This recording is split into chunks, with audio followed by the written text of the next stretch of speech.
Pour ce qui est de l'AES. Pour ce qui est de l'AES, bi ma prêté serment dama jàppoon ne que les pays yu ñu ceinturé muy Mauritanie muy d'abord Mauritanie muy d'abord Gambie di Guinée Mauritanie Guinée Conakry ak Mali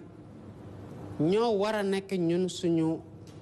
ceinture prioritaire en termes de diplomatie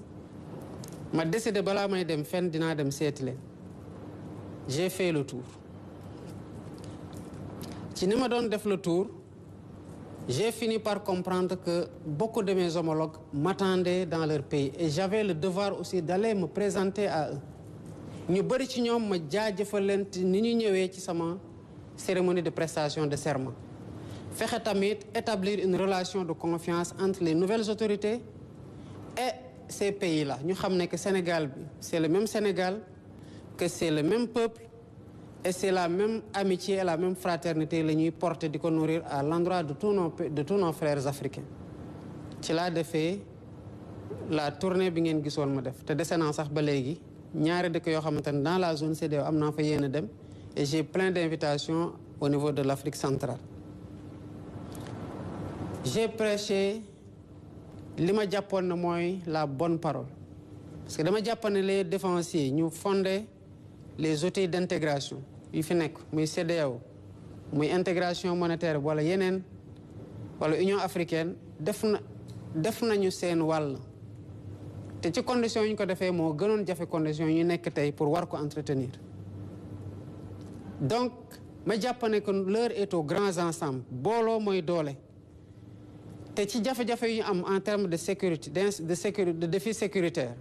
de défis climatiques de défis démographiques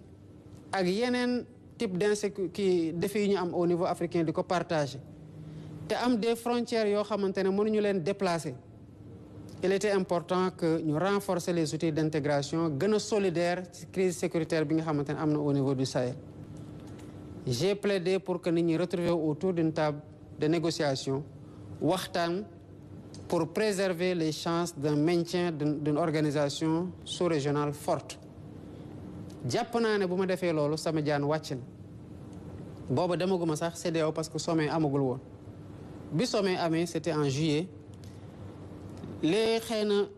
mes pairs africains de la CEDEAO bu ñu gisee ces efforts-là m'ont demandé puisque j'étais pas là au moment du clash de profiter de ça pour mën a wax ak ñi nga xamante ne c'est nos frères africains de la Confédération des États du Sahel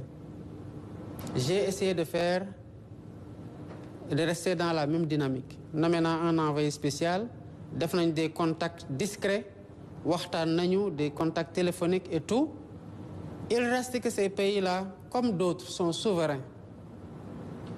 ñoom ñoo moom seen bopp ñooy décider fan lañu bëgg a jublu ak naka lañ fay demee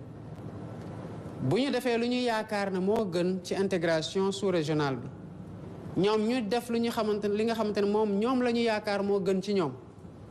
li ñu leen ameel mooy respecter seen volonté xam ne lu ñu ci waroon def nañu ko li ci des nag mooy il reste des partenaires privilégiés de longue date yoo xamante ne on tient à ce partenariat là te lépp lu ñu war a def pour gën ko renforcer dañ ko def ci tànk yoon lañ taxaw te depuis lors y compris surtout ak le Mali bu ñu gën a jege on a fait des pas yu importants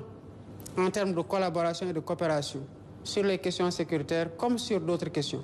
comme nu ñu ko defee avec les autres pays yu ñuy partager des frontières et d'autres pays yoo xamante ne bokkuñu frontières mais on est dans le même espace sous-régional kon sous ce rapport ñu ngi def lu ñu war a def